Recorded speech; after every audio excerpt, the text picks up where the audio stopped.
This is Orson Welles, speaking from London.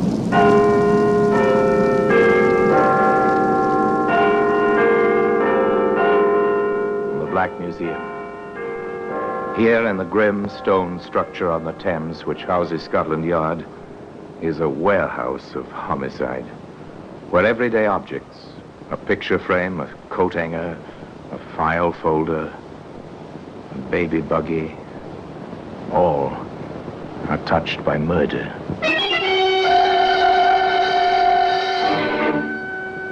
Now here's a hammerhead, made of cast steel, well-shaped, extremely familiar, the front end blunt, solid, designed for driving nails, the clawed prongs at the rear for pulling nails. Very practical, very, very, very familiar.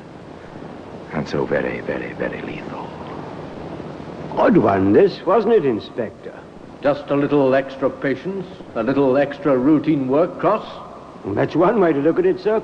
I prefer to remember it as the case which began with almost 24 disappearances and wound up with one killer who used a hammer with purpose. Well, today that hammerhead can be seen here in the Black Museum.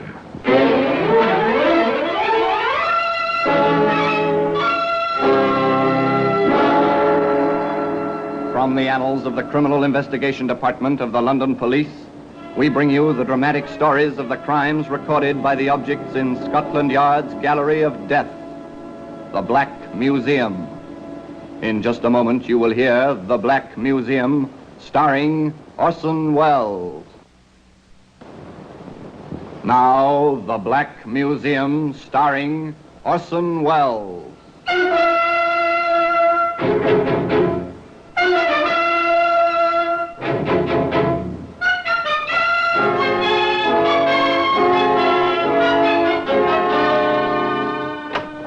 Well, here we are in the Black Museum, Scotland Yard's Museum of Murder.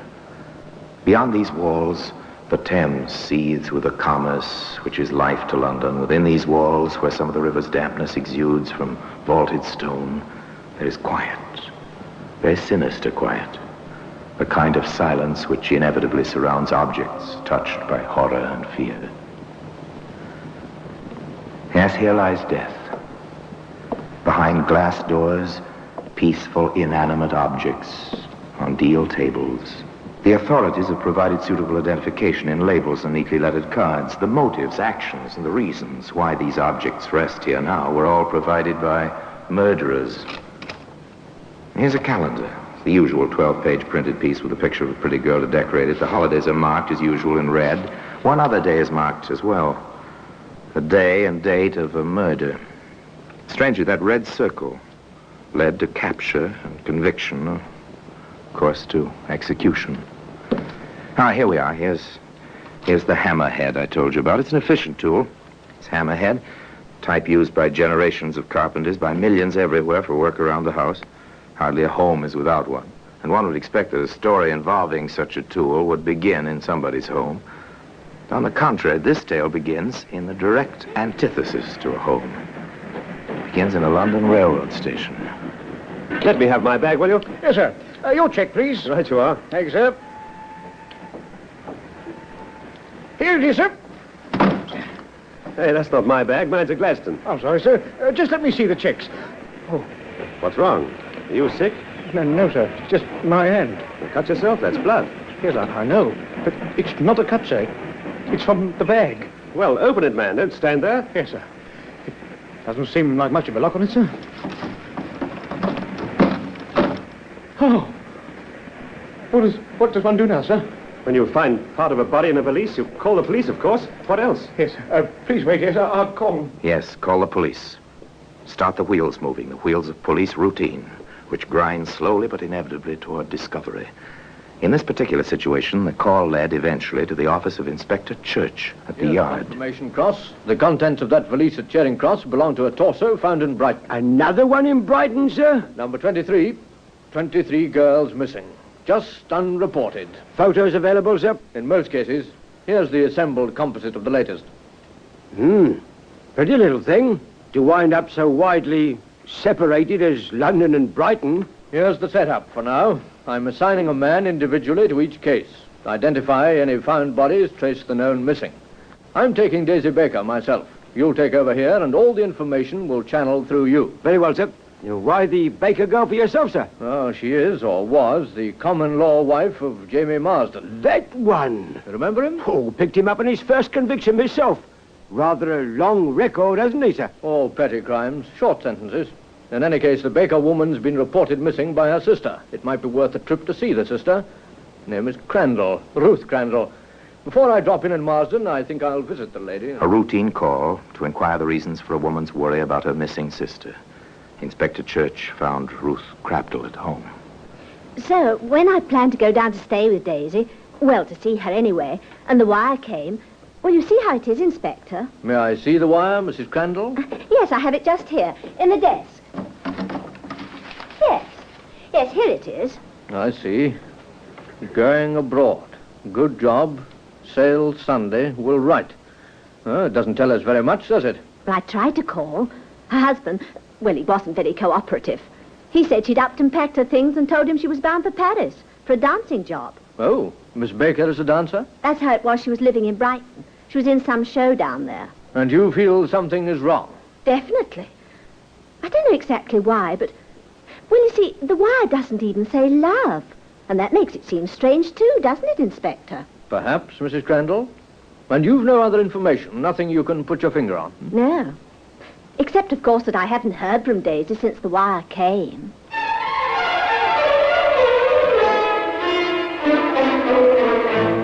The inspector was puzzled. None of it felt right. None of it conformed at all to the usual pattern. Ruth Crandall had nothing factual to go on, and a woman's instinct is never evidence on which to base an arrest or a conviction. Still, the inspector took the train to Brighton and called on Jamie Marsden at 35 Park Row. Yes? You remember me, Marsden? Copper, ain't you? Yes, Chief Inspector Church, CID. Well, come in, Inspector. I don't suppose this is a social visit. No, I'm a bit busy for that sort of thing. Oh, well, sit down anyway, Inspector. Just a few questions. Well, go ahead. I hear you married since we last met. Yes, I did. Nice girl. She home? Well, no, as a matter of fact, she's gone off to Paris. Her job as a dancer over there. So her sister told me. Yeah, well, she wired her sister. Nothing much my sister-in-law would want to see me about, so, well, there wasn't much sense in her coming all the way down to Brighton when Daisy wasn't here. I assume you have your wife's address. No, Inspector. Oh? We had a bit of a dust-up before Daisy left. She, flounced out of here, all kind of mad, as you might say. Mrs. Crandall know this? No. Mrs. Crandall don't take to the likes of me, so I saw no reason to tell anything she didn't have to know. If Daisy wants to reach her, she knows where. Well, that's it, I suppose. You'll be here if I want to see you again, Marsden? I'm moving. 3 rooms is a bit large for me, seeing as I was on my own these days. The, new place is at, Maitland Street, number 26. It's a good bit cheaper, more suited to my means. A check of the habitual haunts and acquaintances of Daisy Baker drew another blank. Some had heard she'd gone off to Paris. No one knew where. Meanwhile, the reports on other missing girls were equally discouraging. That's the lot, eh, Cross? That's the lot, sir. And another missing one reported makes an even 2 dozen, sir. Have they tried the picture of the girl we found in Charing Cross on this new report? Not the same girl, sir. Too bad. No luck with Marsden, I presume? No luck at all. Edgy sort of fella, that one. Yes, he ought to be. He's much too familiar with us, and he knows it. Well, there's no help for it. It'll have to be a house-to-house search. The usual district, Inspector? All of Brighton. Rather a large order, Inspector. Finding 14 missing girls and identifying 6 of 10 bodies is quite an order, Cross. There's no help for it. It'll have to be done. Chances are we'll have to lend Brighton... The hard, dull slogging of police routine. Divide a city into sections. Assign groups of detectives in pairs to each section, then walk from house to house, from cellar to attic, pausing for the questions. Try to locate someone who has seen something, who may know one of the missing persons by sight. Try. Keep trying. Well, there was nothing there. It's jobs like this, Inspector, that make me wonder why I wanted to be a policeman. It's jobs like this, Shaw, that make good policemen out of ambitious young men. Well, next address. 26 Maitland. I expect Jamie Marsden won't be looking for me this quickly. Marsden? Who's that? Oh, petty criminal. His wife was reported missing by her sister. Turned out she'd gone off to a job in Paris in a huff. Knock on the door, Shaw, will you? Yes, sir. Sordid kind of story. Even a touch of the dope racket in it. Yes? My credentials.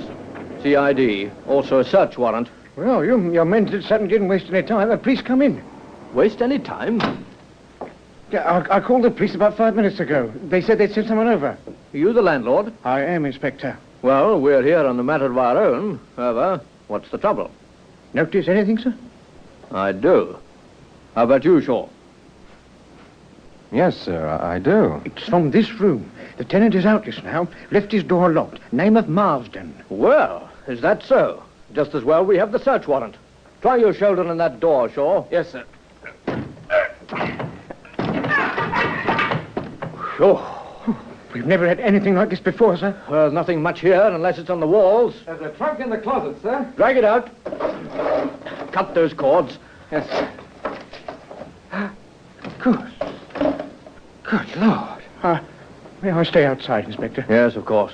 No wonder Marsden isn't home. Well, Daisy Baker didn't go to Paris after all. Took quite a beating, didn't she? Looks like a blunt instrument did the job. Call headquarters, Shaw. Pick up order for Jamie Marsden.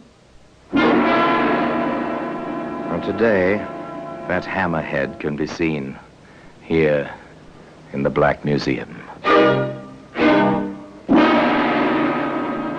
In just a moment, we will continue with The Black Museum, starring Orson Welles. And now we continue with The Black Museum, starring Orson Welles.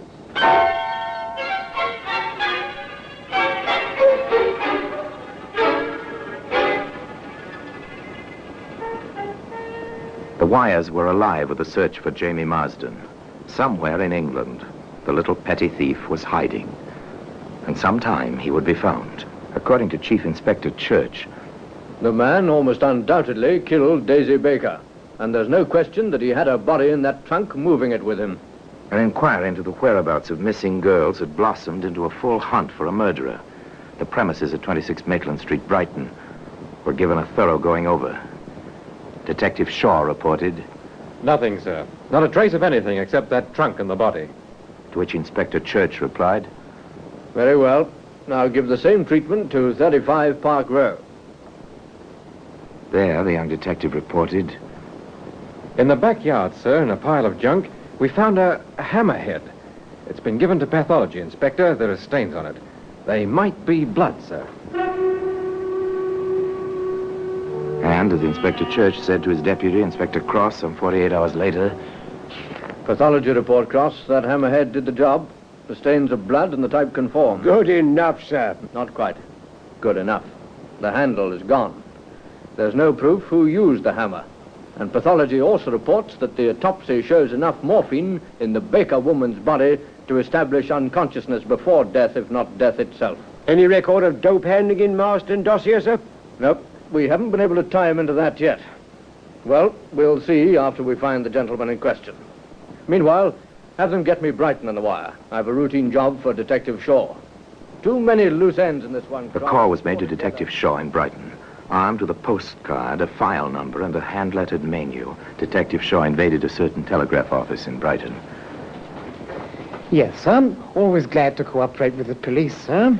Can you find me the original of this wire? I think so, sir. Just a moment, please. This is it, I assume, sir. It has the same file number. Yes, that's it. Going abroad, good job. Thank you very much. Now, if you'll just let me compare the writing on the blank with these samples I have with me. Detective Shaw noted his comparisons and went to the telephone. A few moments later, he put a call through to Inspector Church at the yard. Go ahead, Shaw. What have you got? They had the original, sir. I compared it with the postcard with the Baker woman's writing on it. I'm no expert, sir, but it's obvious the two writings are absolutely different. That's that, then. I had a specimen of Marsden's writing, too, sir. Where did you get that? From a restaurant where the man worked for a while as a waiter. The menus there are handwritten. It was part of his job to write them out. Good man. There's no question about it, sir. Marsden wrote that wire and signed the Baker woman's name to it. Another link in the chain rapidly forging itself around Jamie Marsden. But still, no Jamie Marsden. Every policeman in England's carrying the man's picture and descriptions up. How long is it going to take to bring the picture and the man together? Not too long, Inspector. In fact, within 24 hours.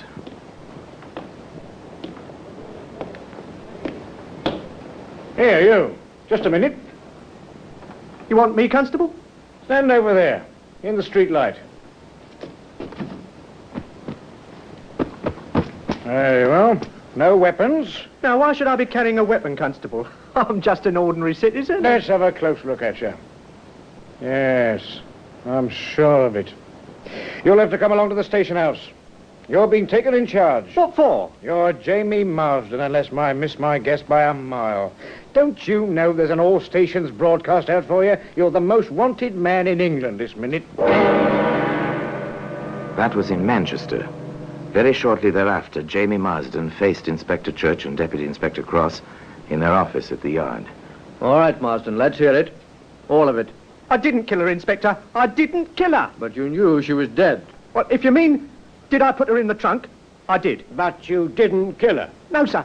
You've got to believe that. Apparently you seem to understand that it's somewhat difficult to believe. Well, that was the whole thing from the beginning. All right. Let's go back to the beginning.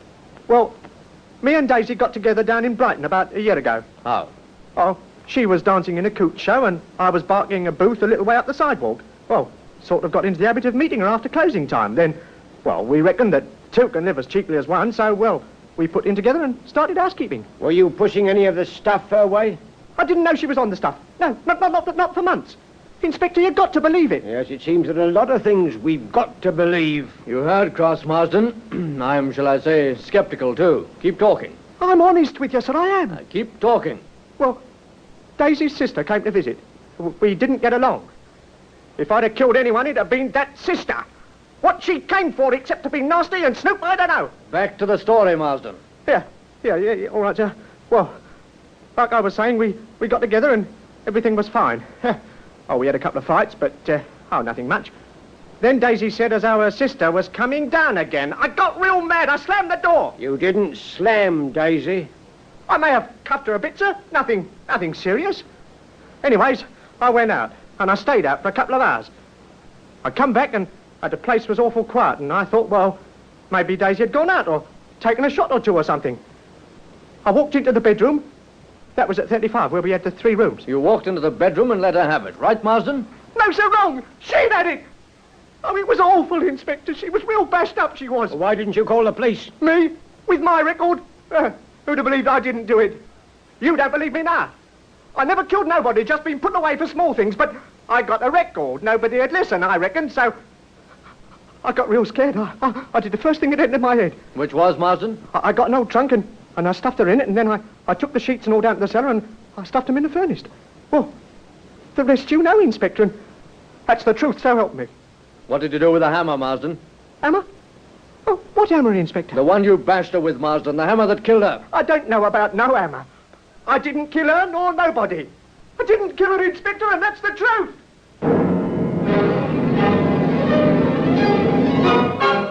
They worked on Jamie Marsden for 3 days. They tried every trick, every question they could think of, but no one could shake his denial. Jamie Marsden insisted he had not killed Daisy Baker, and that was that. Weary and exhausted, Chief Inspector Church faced his deputy. You know, Cross, I am almost beginning to believe Marsden myself. If he did kill her, it's completely out of the pattern. His kind of criminal almost never kills. I know, but somebody killed her. Even granting Marsden's story, somebody killed her. Well, then, where do we go from here, sir? Where would you doubt there were or had been other men in this woman's life? Have you any doubt about it, sir? Do you suppose the sister would have any ideas? Well, it's a place to start in any case. Check. Then let's get on with it, Cross, and ask the Brighton police to work in that angle. The sister, Ruth Crandall, place to start on a new angle at any rate. The 2 CID men paid their second visit to Mrs. Crandall. I suppose, Inspector, you've come to ask me to testify at Marsden's trial. Nasty little man. As a matter of fact, we haven't. We don't have enough evidence yet to send Marsden to trial. We're booked on suspicion, that's all. Not enough evidence? Oh, hardly seems possible. The papers were full of it. The newspapers aren't the police, ma'am. Of course not, Mr. Cross. But after all, he did keep my sister's body with him. He did run away. I know, Mrs. Crandall, but there's been no weapon that relates to Marsden. No weapon? The hammer's head? Well, after all, that's a weapon. Did you say a Mrs. hammer man? Crandall, we came here to ask you about another man in your sister's life. Have you any ideas? I know this much, Inspector, that my sister was no better than her reputation. Heaven knows I tried. All my life I tried. When my husband died, I offered her a home even. No, she persisted in the disgraceful kind of life she was leading. She even boasted to me once that she liked it. As for knowing the kind of men she went around with, really, Inspector, you've seen how I live. How would I know anything about things like that? I see. Well, Mrs. Crandall, if you think of anything which may be of help, we'll appreciate your letting us know. 2 men with a purpose left the neat suburban residence of Daisy Baker's sister. Shortly after their return to Scotland Yard, the teletypes, the telephones were all busy. Reports were swift in coming in. Here's word from the hardware store, sir. A hammer was bought. The janitor at 35 Park Road did see someone that day. They found a taxi driver in Brighton who remembers. One of the neighbors places the date exactly. Says she remembers the house was empty because a little boy was ill and she wanted to borrow something. Here's the final touch. Local bus driver remembers the trip from out there to the railroad station. The final touch. And once again, 2 men from the CID went visiting. We've traced your movements all that day, Mrs. Crandall. Your neighbor remembers your house was shut up. The bus driver remembers how you asked if you'd reach the station on time. A taxi driver in Brighton remembers taking you to 35 Park Row. The janitor saw you there. And the hardware dealer right round the corner from here has a record of his sale of a hammer. To you. You shouldn't have mentioned that hammer, Mrs. Crandall. We never told the newspapers about finding it in the backyard at Brighton. I was right. She wasn't fit to live. Everyone pitied me on account of my sister. They looked down on me. I never felt better in my life than when I hit her, and then broke the handle off the hammer and burned it in that furnace at that awful house. If only I'd been a little more careful. Then you'd have to have tried that Marsden fellow. You'd have to have hung him. Perhaps. Now then, Mrs. Crandall, are you ready to come quietly? And today, that hammerhead can be seen here in the Black Museum. Orson Welles will be back with you in just a moment. Now here in person is Orson Welles. In due course, Henrietta Crandall paid the usual penalty for premeditated homicide. The purchase of the hammer was sufficient evidence of the intent to kill. As for Jamie Marsden, product of the London slums of bad company and evil ways, Jamie went free. But not for long. 6 months had barely passed before Marsden was picked up for possession of a deadly weapon and sentenced to serve 90 days for simple theft. And as for the hammerhead, well, here it is, in its usual place, in the Black Museum. So until next time, till another story about this same place, I remain as always, obediently yours.